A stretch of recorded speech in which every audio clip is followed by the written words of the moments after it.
Assalamu alaikum wa rahmatullahi wa barakatuh. Urmatlı Müslümanlar, qarmağan orazаңыздар, qılğan zikir, ibadat, hatmı Qur'an, bardıq жақшы amallarыңızдар qabul bolsun.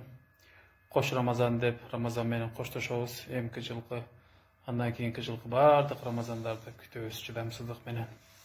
Müslüman kişi bir amal bütse ekinci amal menen alek bolat. Hiç kaçan ümitsiz bolboyt. Жақшы амалдар алдында, эми Курбан айт келет буюрса.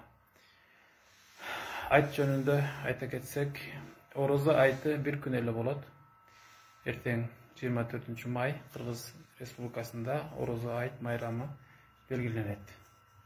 Анан 25 майдан баштап кайрадан баягы 6 күндүк Орозону кармай берсе болот.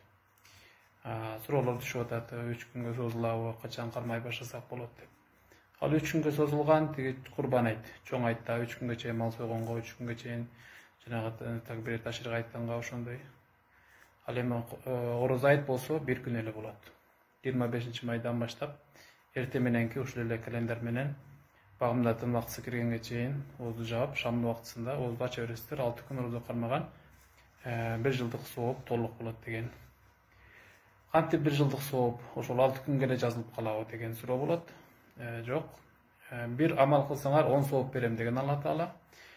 Bir ay Orozо ayını karmagan, Ramazan ayını karmaganыбызга Allah Taala 10 ayga sooп жазды. Ал эми ар жактан 2 ay kaldı 1 yıl толук болуу үчүн. 2 ayda 60 gün болот. Ошон үчүн биз 6 күн Орозо кармап койсок, 10 эсе көп сооп болгондо 60 күндүк сооп болот дагы.